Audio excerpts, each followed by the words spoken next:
আসসালামু আলাইকুম। আজকে আপনাদের সাথে শেয়ার করব একসাথে 3 রকমের নাস্তার রেসিপি। নাস্তা কিন্তু একটাই, তবে ভিন্ন ভিন্ন শেপের কারণে এর নামও ভিন্ন ভিন্ন হয়েছে।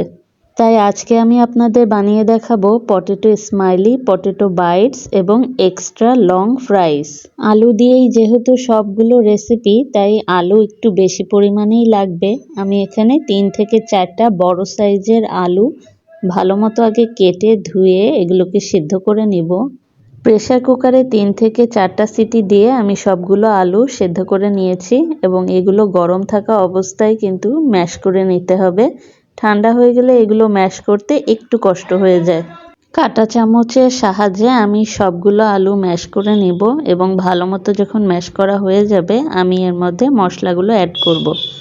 দিয়ে দিচ্ছি আমার টেস্ট অনুযায়ী লবণ, শুকনো মরিচের গুঁড়া, গোলমরিচের গুঁড়া, অল্প একটু জিরা গুঁড়া আর 2 চামচ ভরে ভরে কর্নফ্লাওয়ার। আর দিচ্ছি 2 চামচ সুজি। এই সুজি আর কর্নফ্লাওয়ার দেওয়ার কারণেই কিন্তু এই রেসিপিটা অনেক বেশি ক্রিস্পি হবে। আর লাস্টে একটু অরিগ্যানো অথবা পার্সলে থাকলে পার্সলেও দিতে পারেন।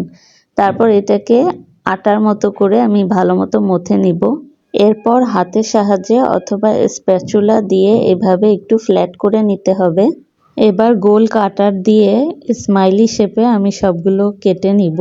আমার কাছে ছোট সাইজের এই গ্লাসটা ছিল, আমি এটা দিয়ে কেটে নিচ্ছি। সবগুলো কাটার পর আমি এগুলোকে অন্য পাত্রে রাখবো। আর অন্য পাত্রে রাখার আগে অবশ্যই একটু ময়দা অথবা কর্নফ্লাওয়ার ছিটিয়ে নেবেন, না হলে এগুলো প্লেটে লেগে যেতে পারে। রাউন্ড শেপে কাটার পর বাকি যে আলুগুলো ছিল সেগুলোকে আমি আবার ফ্ল্যাট করে নিয়ে পাশের যে সাইডের অংশগুলো এভাবে ছোট ছোট করে কেটে নিচ্ছি। এগুলোকেই বলা হয় পটেটো বাইটস।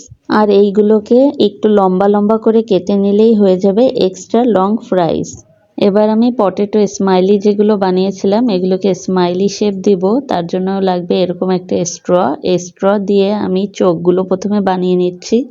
তারপর স্মাইলি শেপের জন্য আমি শুধুমাত্র ব্যবহার করব একটা চামচ। এই চামচের সাহায্যে আপনারা ক্যামেরায় যেভাবে দেখছেন এভাবেই স্মাইলি শেপ দিয়ে দিতে হবে। তৈরি হয়ে গেল ঘরে থাকা উপকরণ দিয়ে একসাথে 3 রকমের নাস্তার রেসিপি। এই সবগুলোই কিন্তু আমি এইভাবে প্লেটে রেখে ডিপ ফ্রিজে 3 থেকে 4 ঘন্টা প্রথমে ফ্রিজ করে নিয়েছি। এবার এগুলোকে স্টোরও করা যাবে।